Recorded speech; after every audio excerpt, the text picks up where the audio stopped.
December 1944, at about 900 hours, in front of 200 Allied officers, in front of cameras, in front of history. General George S. Patton looked at the outstretched hand of a British general, and he turned away. Not a snub, not a mistake, not a bad moment. Deliberate, controlled, cold. The British general's hands stayed out. Nobody moved. Every officer in that room was watching. Everyone was waiting. Patton walked past him. The room was silent for 4 seconds that felt like 4 years. His name was General Sir Harold Leeming, Deputy Commander, British 21st Army Group, decorated, senior, respected, the kind of man whose hand every general shook without thinking. And Patton, America's most famous, most feared, most decorated combat general, had just refused to touch it. Why? The answer begins with a dead American soldier, a letter that was never supposed to be found, and something that happened in a field in Belgium in December 1944 that General Leeming had spent 6 months hoping nobody would ever trace back to him. He was wrong. His name was Raymond Cole, 21 years old, from Dayton, Ohio. He played piano. His mother kept the sheet music on top of the piano for the rest of her life because she couldn't bear to put it away. He died in Belgium, December 20th, 1944, 4 days into the Battle of the Bulge. He died because his unit, American Infantry, was ordered to hold a road junction at a place called Amberlane, while the British 21st Army Group was supposed to be covering the northern flank. Supposed to be. The British flank never came. Raymond Cole's unit held for 19 hours. 19 hours alone, in snow, without flank support, without communication. Of the 31 men in that position, 11 walked out.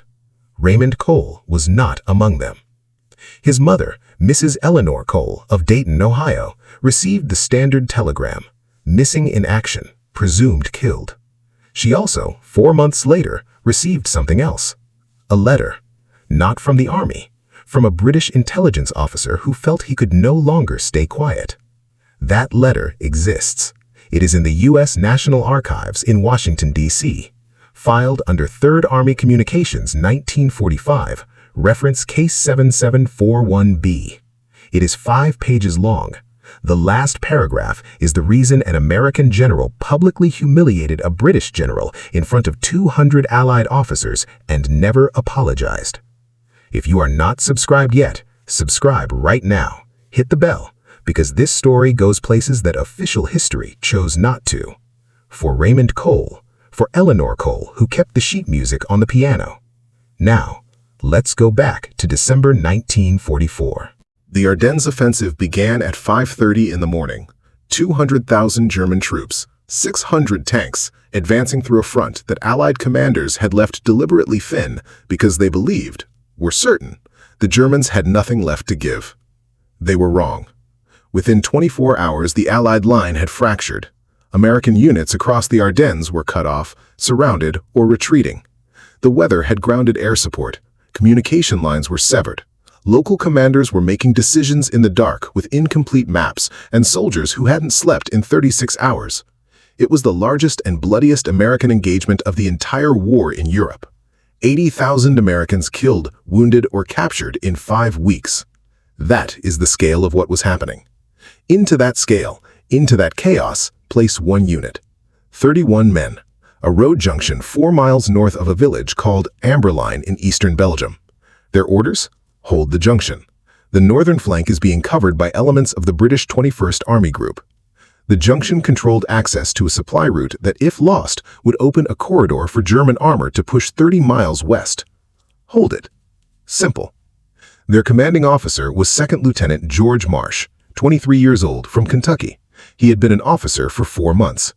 He had 31 men, 1 machine gun nest, 2 field radios, and the word of the Allied command that the British would be on his northern flank. What Marsh didn't know, what nobody on the American side knew in the hours before the assault, was that a decision had been made 6 kilometers north of his position. The 21st Army Group had received intelligence suggesting German pressure was concentrating south of their position. a senior officer operating under time pressure, under communication fog with incomplete pictures of the battlefield, had ordered a redeployment, northward, away from Marsh's flank. The British left. Marsh's flank was now open. Marsh didn't know. His radio was working. Nobody called him. The Germans hit Baker Company at 2:17 in the afternoon.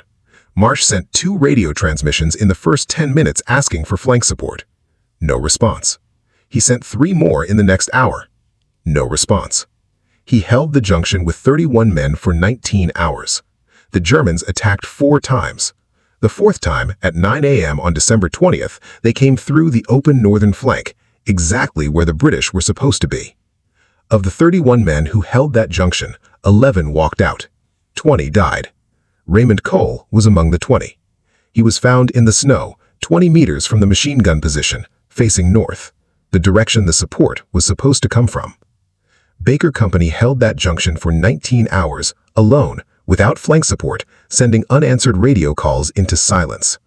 In the chaos of the Bulge, was the British redeployment a catastrophic but understandable command decision made under impossible conditions, or was it something that should have been answered for? There is no easy answer here.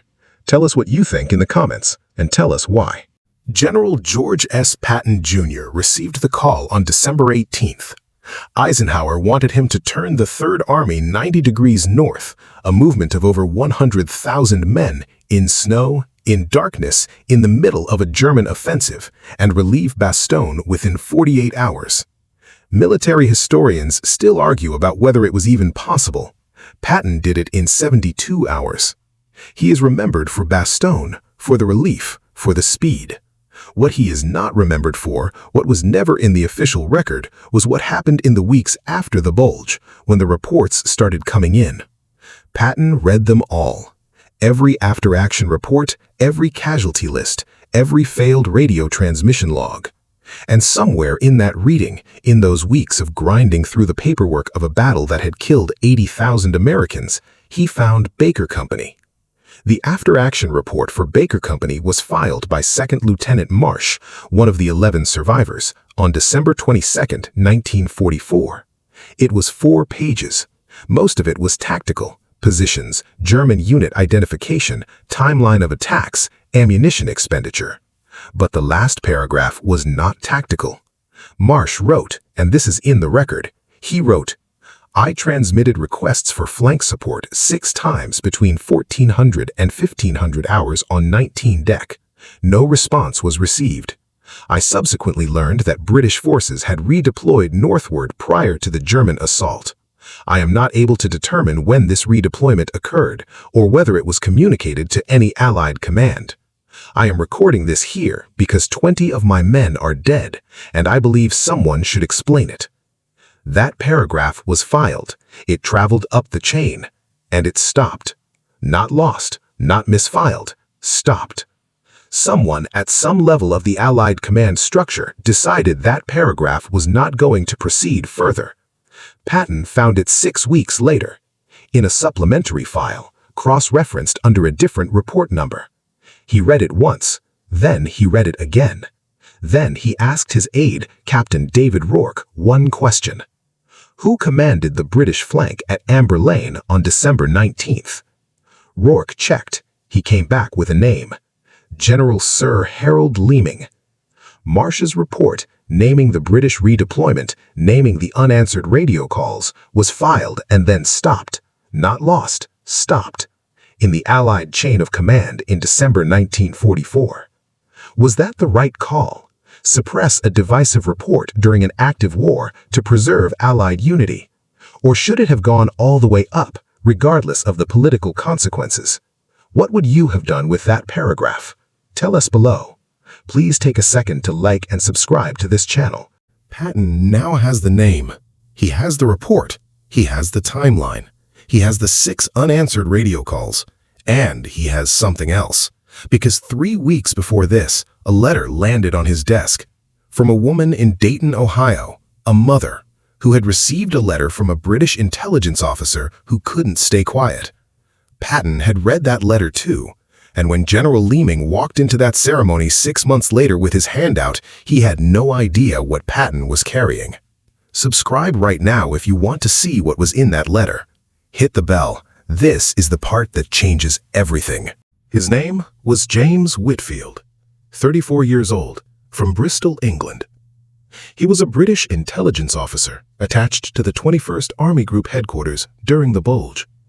He had been in the room when the redeployment order was discussed. Not the decision-maker, a note-taker, a junior presence, the kind of officer who sits against the wall and records what the senior officers say. He had been in the room, and he had seen the map. He had seen exactly where Baker Company was. He had heard the discussion about the redeployment, and he had watched, helplessly, silently, because he was a captain and the men in that room were generals, as the British forces moved north and the American flank was left open. He had filed nothing, said nothing, done nothing, for 3 months. Then, in March 1945, he read a casualty report. Baker Company, 29th Regiment, 20 dead, including Private First Class Raymond Cole, Dayton, Ohio. He looked up Raymond Cole's next of kin, Mrs. Eleanor Cole, mother. He sat at his desk for 2 hours. Then he wrote a letter. The letter was 5 pages. It was not an official communication. It had no letterhead, no unit number, no official stamp. It was a private letter, written in longhand, from a British officer to an American mother. He described the redeployment order. He described the timeline. He described the 6 radio transmissions from Baker Company that were never answered. He had seen them logged. He knew they had come in. He did not name General Lehman explicitly. He named the unit, he named the date, he named the timing. The implication was unmistakable. In the last paragraph, he wrote, "Your son and his companions held their position with complete courage and complete faithfulness to orders they had every right to believe would be honored. They were not failed by American command. They were failed by a decision made without sufficient regard for their position. I do not know if this knowledge helps you. I only know that I was there, and that someone should tell you the truth, because your son deserved better than a telegram." He posted the letter from a post office in Brussels on March 14, 1945. It arrived in Dayton, Ohio on March 29th. Eleanor Cole read it 4 times. Then she forwarded it, with a covering note, to her local congressman, who forwarded it to the War Department, who forwarded it to 3rd Army Command, where it landed on the desk of Captain David Rourke. Captain Rourke was there. He later recalled in a 1971 interview for a military history journal the exact moment. The general read it without moving, didn't pick up his coffee, didn't look up. He read the whole 5 pages. Then he set it down. Then he picked it up and read the last paragraph again. Rourke waited. He looked at me and said, and I remember this exactly. He said, "Do you know what that woman is asking for?" Rourke said he didn't answer. "She's not asking for an apology. She's not asking for a court-martial. She's asking for someone to say her son wasn't wasted, that he wasn't just left there." He put the letter in his jacket pocket. He kept it there. Captain Whitfield wrote that letter knowing it could end his career, knowing it would implicate senior British officers, knowing it might not even reach anyone who mattered. He wrote it anyway. Was that the right thing to do? Or did he put his own conscience above the stability of the Allied command at a critical moment in the war? This question has 2 completely valid answers. We want both of them in the comments. Like and subscribe. We bring you the best forgotten stories of World War II. Patton did not act immediately. This surprises people who know his reputation. The man who moved armies in 72 hours, who never waited, who drove faster than anyone thought possible. He waited 6 weeks, because he was precise. He tasked Captain Rourke with one job: verify Whitfield's account. Cross-reference the radio logs, the unit movement records, the 21st Army Group's own internal communications from December 19th. Rourke spent 6 weeks doing exactly that. What he found confirmed every detail in Whitfield's letter. And then it found one more thing that Whitfield hadn't known. The redeployment of the British flank began at 11:40 a.m. on December 19th. Baker Company's first radio request for flank confirmation was transmitted at 2:17 p.m. The British had been gone for 2 hours and 37 minutes before Marsh even knew to ask where they were. But here is what Rourke found that Whitfield hadn't known. At 12:15 p.m., 35 minutes after the redeployment began, a British liaison officer had attempted to transmit a notification to American command. The transmission failed. Radio interference, weather-related, documented. The liaison officer logged the failure, filed a note, moved on. He did not attempt a second transmission. He did not send a runner. He did not find another way. He logged the failure and moved on. 20 men died in the gap between a failed transmission and the decision not to try again. Not a conspiracy, not malice, a failed transmission and a decision not to try again. 20 dead. General Sir Harold Leeming himself made the redeployment under genuinely unclear tactical conditions. Where does responsibility actually sit? Tell us, precisely, in the comments. We are at the midpoint. Patton now has the investigation. He has Whitfield's letter. He has the radio logs. He has the transmission failure. He has the name. General Leeming is going to walk into a room with him in 6 weeks, and Patton is going to have to make a decision, not on a battlefield, not with a tank, not with an army, with a hand, or the refusal of one. If you are not yet subscribed, do it now. Hit the bell, share this video with one person, and type one name in the comments right now. Raymond Cole, because he held that junction for 19 hours, facing north, waiting for support that never came. And someone should say his name. The war in Europe had been over for 5 weeks. The ceremony was a formal Allied Forces commendation event.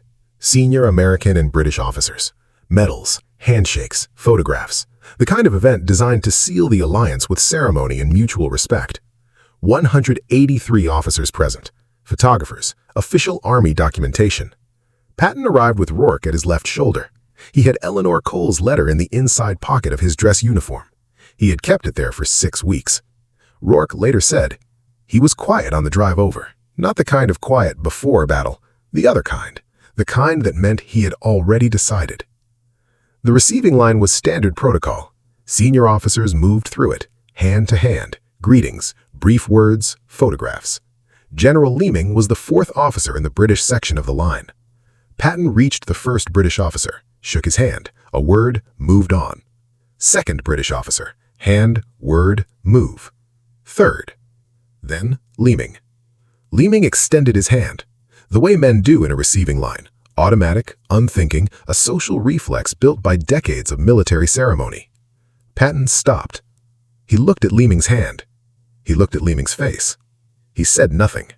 He took 1 step to the left, not back, not forward, to the left, around Leeming, toward the next officer.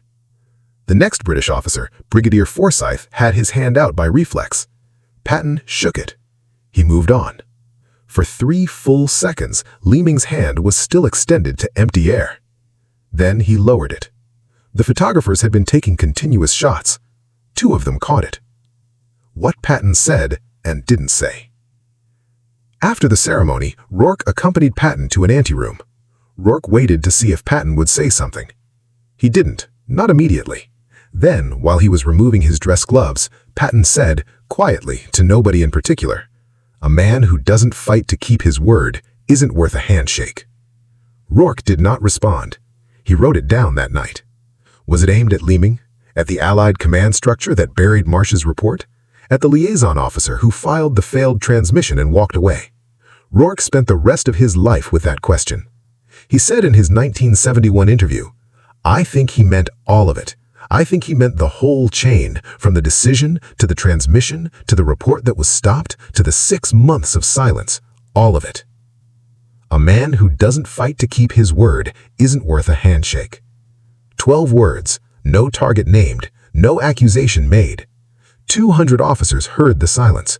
2 photographers captured the moment. And General Leeming, who had never said anything about Baker Company, said nothing now either. The one that splits every room. Patton never named Leeming, never filed an official complaint, never made an official accusation. He refused a handshake at a public ceremony and said 12 words in a private room. Was that justice? The only form available to him within the constraints of Allied politics? Or was it an act of moral vanity, a general making a personal statement at the cost of Allied unity, while the families of Baker Company still had no official acknowledgement? Jensen spent 40 years with his version of this question.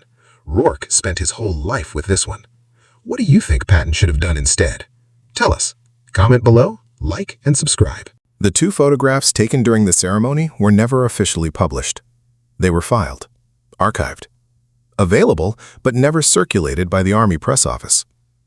In 1963, a military historian named Dr. Carl Ashworth obtained them under a records access request.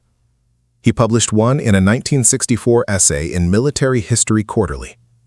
The caption read, "General Patton at the Frankfurt Allied Commendation Ceremony, June 1945. It showed Leaming's extended hand, Patton's turned shoulder, the gap between them. Nobody who read the essay and saw the photograph forgot it. General Sir Harold Leaming retired from the British Army in 1948. He wrote a memoir published in 1955. The Battle of the Bulge occupied 4 pages. Amberlane was not mentioned. In 1967, in an interview for a British military oral history project, he was asked directly about the ceremony in Frankfurt. He said, "General Patton was a man of strong personal feelings. I respected him greatly as a commander. I understood his actions that day." He was asked if he wanted to say anything about Amberlane. He paused for a long time. Then he said, "I have thought about those men. Baker Company. I have thought about them many times." He said nothing further. The interviewer moved on. Leaming died in 1974. He never spoke about Amberlane again in any recorded format. Captain James Whitfield, the man who wrote the letter to Eleanor Cole, was quietly asked to leave the British Army in September 1945. No official reason was given. The paperwork used the standard phrase, "Services no longer required." He returned to Bristol. He worked as a schoolteacher for 31 years. In 1978, he was tracked down by the same military historian, Dr. Carl Ashworth, who had found the photographs. Ashworth asked him about the letter. Whitfield said, "I wrote what I knew to be true to a woman who deserved the truth. I would write it again." He paused. "I don't know if it changed anything," but she wrote back. "Eleanor Cole wrote me a letter in 1945. She said, 'Now I know where he was facing.' I kept that letter until she died." Eleanor Cole of Dayton, Ohio, lived until 1981. She never gave another interview after the newspaper piece in 1946. She kept the sheet music on the piano, and she kept Whitfield's letter in the same drawer as her son's dog tag. After her death, her daughter donated both to the National World War II Museum in New Orleans. They are in the archive, not on display, available by appointment. The last line of Whitfield's letter, the line that reads, "Your son deserved better than a telegram," is visible through the archive folder. Second Lieutenant George Marsh, the officer who held Baker Company for 19 hours, who filed the report with the paragraph nobody wanted to forward, returned to Kentucky. He never rejoined any military service. He became a high school history teacher. He taught for 28 years. He never, to any student, told the story of Baker Company. His daughter, in a 1964 interview, said he once told her this the week before he died. "We held because we believed someone was coming. That belief kept 20 men fighting for 19 hours. I will never know if it was right or wrong to believe it, but I know they believed it, and they didn't run." Patton died on December 21, 1945, 6 months after the ceremony. A car accident in Heidelberg. He never gave any statement about General Leaming, about Amberlane, about Baker Company, about the ceremony in Frankfurt. He left no explanation. He left 12 words, spoken quietly in an anteroom, recorded by a man who wrote them down that night. A man who doesn't fight to keep his word isn't worth a handshake. This is what remained. Not a court-martial, not a formal accusation, not an official reckoning. A gap between an outstretched hand and a turned shoulder. Photographs that took 18 years to be published. A letter in the archive that reads, "Your son deserved better than a telegram." A mother who kept the sheet music on the piano. And a teacher in Kentucky who never told his students what he held. Raymond Cole is buried in the American Military Cemetery in Henri-Chapelle, Belgium. Grave reference, Plot E, Row 14, Grave 22. He is 21 years old in that cemetery. He will always be 21. Patton never explained himself, never named Leeming publicly, never officially connected the handshake to Baker Company, or the letter, or the 19 hours in the snow. Maybe he didn't need to. Maybe the 12 words were enough. Or maybe, and this is the question that has no answer, maybe the 20 men of Baker Company and the 11 who walked out and the mothers in Ohio who kept the sheet music on the piano deserved more than a turned shoulder at a ceremony. What do you think Patton owed them? And what do we owe Raymond Cole right now, on this screen, in this comment section? Today. Type his name below. Just his name. Because he held the line. Raymond Cole was 21 years old. He played piano. He died in the snow in Belgium, facing north, the direction the support was supposed to come from. His mother kept the sheet music on the piano for the rest of her life because she could not bear to put it away. And for months, she didn't even know where he had been or what he had held. Until a British officer who could no longer stay quiet sat down and wrote 5 pages in longhand to a woman he had never met. That letter is in an archive in Washington right now. This story was almost never told. George Marsh held Baker Company for 19 hours and never told his students. James Whitfield wrote the letter that cost him his career and said he would write it again. Eleanor Cole kept the sheet music and the letter in the same drawer.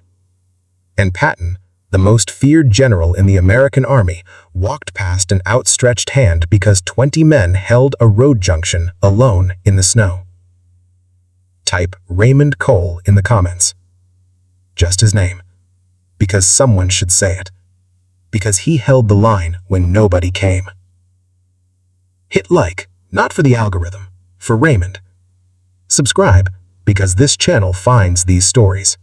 The ones in the archives, the ones in the drawers, the ones that never made the textbook.